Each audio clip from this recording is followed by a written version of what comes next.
Hey guys, welcome to the sideboard here for the Players Championship. I'm Ken Crocker. I'm here with at-large winner Ross Merriam. Ross, how you feeling today? I'm feeling great, Ken. You feeling confident? Definitely. Like all my decks? Yep. Every deck? Yeah. All three are great. So Legacy's great, Yep. Mine's great, and then we're going to talk about Standard, which is what you're going to play right now. So let's talk about it. And it's looking pretty aggressive. Yeah, I got a little spicy with Standard. I see that. A little spicy. So we got a bunch of prowess creatures here. We got the 4 Abbot, the 4 Seeker, and 3 Monastery Mentor. So exactly, where did this kind of come from? It's not quite, it's kind of off the radar. Yeah, so the deck is derivative of what Danny Jessup played at the Open last weekend in Vegas after the Invitational. Okay. And he was able to make top 8 there. The primary difference is that he had Monastery Swift Spears. He was actually more aggressive than I am. I actually dialed back. You dialed back somehow. Dialed back on the aggression, yeah. Okay. But I still want it to be a fairly aggressive deck. These Jeskai Black decks that I think are going to be pretty popular, they have such good long games. And Esper Dragon's another deck that I think could be popular. It also has a great long game. So I really don't want to try to play into a super long game against these decks. I want to get out ahead of them. But I also want to get out ahead of the Abzan decks, because once they get ahead, it's really hard to crawl back in against them. But if you can get down a 2-drop before they can land their Inoffenza, and you can start playing removal spells and getting attacks in that are profitable, you can be in good shape. So you're trying to get underneath pretty much the format at this point, Yeah. but not so far that you're playing like a Tarka Red or Yeah, something. we're not quite a Tarka Red level of underneath, but we want to play efficient creatures and cheap spells. And what goes well with cheap spells? Prowess creatures. Well, obviously, cheat spells include Soulfire Grandmaster, which we're actually only playing 3 of, so Yeah. that's rather interesting. But a more interesting take is I haven't seen a 4th color, and I don't think you are playing a 4th color, No. so you're only playing straight Mardu. So in a format where you can splash like literally anything you want, you could have a Tarka's Commands in here, you could have pretty much any card you want in this format. Sure. Why did you stick with just 3 colors? I think 3 colors gives us everything we need. Cheap spells, I think Gideon is the big one. I'm pretty spread out evenly across the 3 colors, Okay. so it's a bit more difficult to splash a 4th color when your mana is a bit stretched already. And adding Gideon, which Danny didn't have last week, was the big change I made, and that definitely stretches the mana.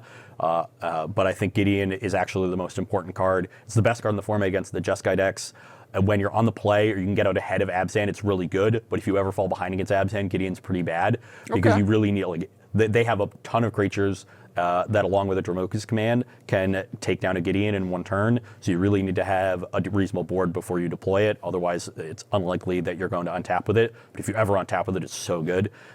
So we have as we'll see, we have a bevy of cheap spells, and we've already have a bunch of cheap creatures. So yeah, like you said, you have a bunch of cheap interaction. You basically have just like 1-drops, because Murderous Cut, you're probably casting as much as you can at 1 mana. You don't have any other delve spells in the deck, so this is it. No other delve spells and a lot of cheap spells, so we can enable delve pretty easily. So we got Fiery Impulse, Murderous Cut, Duress. Now, these are obviously very good with the Soulfire Grandmaster. We've seen that kind of combination in the Jeskai Black decks that you're talking about. Why else are you playing just as much of this efficient kind of disruption as you can? Again, we're trying to get out ahead of people, and we're not quite as low to the ground as a Tarka Red. So the big way we're going to do that is by setting up a double spell turn that is still powerful and effective. And if we can do that on turn 3, turn 4, all the better. And this deck does that pretty effectively. Like, you can play an Abbot on turn 3 into Duress to take their next play. You can Abbot into Fiery Impulse, kill their guy. Maybe you played a turn 2 creature as well. Now you have 2 creatures in play to their none, and you can just untap and start like Crackling Doom them. Sure. And really have very aggressive starts. I mean, it seems to also allow you to play like on turn 4, you get to play a Monastery Mentor and then immediately play a spell, so you get your token out of it, just in case they have the removal spell for it. That is a big deal against the Jeskai decks, because they have a lot of 1-for-1 removal. They're trying to play removal, get ahead with some card advantage. So anytime you can have a threat that makes multiple bodies, like Monastery Mentor, you're going to be in good shape. It's almost like drawing an extra card every time you play a spell. Fair enough. So here at the 3-drop slot, so this is probably the least efficient quote-unquote spell you have in the deck. You have Painful Truce. So before we move on to the Painful Truce, I see there's no Kolaghan's Command in the main. Kolaghan's Command, really good, modern. Now obviously it's standard, but we've seen it in standard in the Jeskai Black decks. Is there a reason you're not playing Kolaghan's Command? Yeah, so Kolaghan's Command is a big part of the Jeskai Black deck's end game. They don't have a ton of threats, but they usually, if you kill their early 2-drops, they're going to set up turns where they can get ahead with a command or maybe start looping commands once they return a Jace. Then they'll flash it back, return a Soulfire Grandmaster, and it gets them a lot of incidental value over the course of the game, and over time they'll grind you out of resources. We're not really trying to grind our opponent out of resources, although with certain sideboard configurations, Sure. you do have that capability, but it's not our primary game plan. The Painful Truths, how they operate in this deck, is more to gas up so that we can apply more pressure with our prowess creatures, so that we can continue to play more spells every single turn of the game. Because once you stop playing spells and getting those prowess triggers, suddenly your Monastery Mentor and your Secret of the Way are just a bunch of dopey 2/2s. Yeah, a bunch of bears that don't do much. And so you really need to make them 3/3s and 4/4s so that you can continue So- applying pressure. Painful Truths over Kolaghan's Command seems pretty obvious at that point when you look at it that way. We're just trying to dig through our deck, find more spells so we can cast more. All right, and you mentioned before this interview started that making the mana base for this deck was actually very difficult, and you're not actually sure, if you got it right. Or I mean, obviously this is somewhat new. I mean, obviously you said Danny played it last weekend, but it's still not like a known archetype. Exactly. What do you want to call this? Mardu Aggro or Mardu Prowess or something along those lines. You're actually just playing a lot of fetch. You're playing a fetch battle land kind of mana base, but I see that as I went through the slides here, we had no Nomad Outpost. So you mentioned that you were spread across all 3 colors pretty evenly. Is it that it comes into play tapped and you can't afford to play the Nomad Outpost, even though you have a couple Shambling Vents in there? Or is there some other reason we're not playing Nomad Outpost? It's possible that you want 1 or 2 Nomad Outposts, but that was one place I decided to get a little greedy because Shambling Vent is so important to, again, give you more gas and close out games. Sure. And you really can't afford to have that many comes into play tap plans. We're only playing 3 vents to begin with. I think the closest model to the mana base that I have is the Absent Aggro mana base. And you see they usually have 2 Pain lands, 4 Shambling Vent. I only have 3 vents. They have 4 battle lands. I only have 3. Again, I'm trying to get my lands to come into play untapped more often. I have 5 basics. They have 4. The big difference between them, though, is that in the Absent deck, none of your early plays are black. Your earliest play is going to be Absent Charmer and Offenza on turn 3, so it's really easy to set up your mana base such that you don't have basic swamps, and instead you just get your black mana on turn 3 off of a fetch land for a battle land once you have a forest and a plains in play. Fair enough. That you can't really do in this mana base because the splash color would really be white based on how the fetch lands work, but you have a lot of white 2-drops in the deck with Secret of the Way and Soulfire Grandmaster, so you really need untapped white sources on the first 2 turns of the game, and that means basic plains. I had a version of the mana base that I thought looked really good, and I was really happy with it, and then I noticed that none of my fetch lands found basic plains. I was like, I got 2 basic plains in this deck, I can't find them. That's definitely not something we can do. Because there's no real reason why we need green fetch lands in the deck over, say, playing some blue fetch lands. Like Sunken Hollow can find everything but green mana, so that'll find red, black, and white, and Flooded Strand doesn't find red, but like Windswept Heath doesn't find black, so you can't have them all. The reason I actually decided to go with the green fetch lands was partially because of Fiery Impulse. Okay. And so when I want untapped red mana, I knew I wanted the other red fetch land in my deck in addition to the Bloodstained Mires, and Wooded Foothills is that red fetch land. And then from there, I wanted to figure out which was the best complement to Wooded Foothills. Again, we need to find our plains, so we needed a white fetch land in the deck, so it had to be either Windswept Heath or Flooded Strand.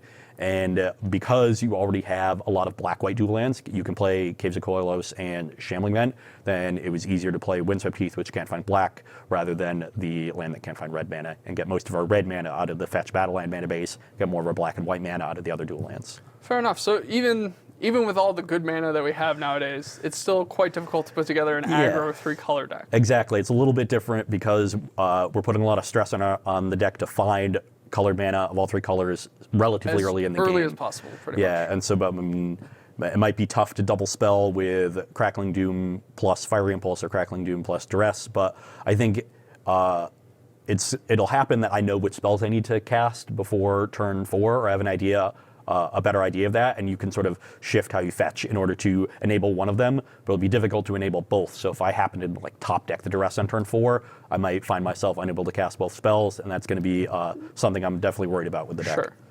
I mean, you said yourself for being a little greedy, but hey, sometimes greed pays off. Yep. All right, so let's move to the sideboard here. So obviously we know the sideboard's pretty important. Open format, everyone knows what everyone else is playing, but nobody knows that until you sit down to play. You don't get your cards until you don't get the opponent's list until then. But most people could put, somebody on something. So assumedly you added these kind of cards to hate out certain matchups. I want to talk about Irashing Cleric. Now, it's been said over and over and over and over by many people who are way better at Magic than I am that Irashing Cleric isn't enough to stop the Atarka red decks. But you only have 2.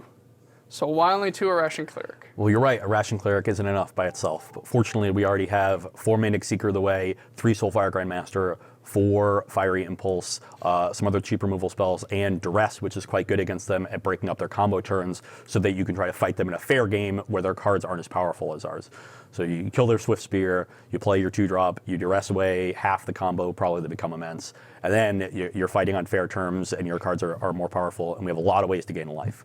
So a Ration Cleric here isn't really the plan by itself because we already have a lot of built-in weapons against mono red, but it's a nice supplement Fair enough. to those. So yeah, it helps you out a little bit more. Yep. All right. You got another Painful Truce and a Roast, but we have 3 Radiant Flames. Now, I went through and looked at your deck list, and I'm going to be honest, literally every creature in your deck dies to Radiant Flames if you cast it, for 3. So what are we bringing in Radiant Flames, and how do we stop that from happening? So this is the other part of the plan against Atarka Red. Radiant Flame's obviously really good against them. Abbott, not great against them because it's a pretty poor blocker, and we're usually going to be under enough pressure because we're going to have to take more controlling role that the Abbotts aren't, we're not going to be able to choose our spot with the Abbott to get the card advantage out of it. Okay. And that's the card that's most likely to die to Radiant Flames. The great part about Radiant Flames against Atarka Red is that all of their creatures are 1 and 2 toughness. Sure. So you can actually pretty easily set up turns where you cast the Radiant Flames for only 2 through the creative use of your dual lands, and then suddenly all the prowess creatures become 3/3s.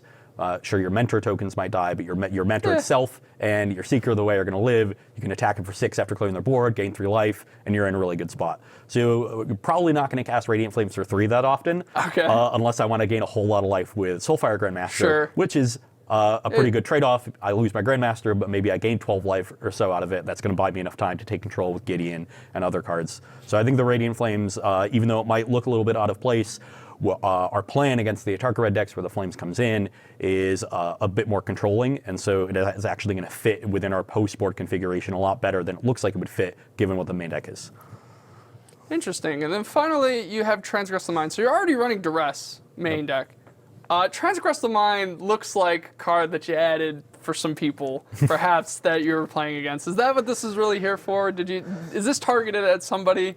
So I wanted more discard spells just against control decks. I thought Esper might be popular.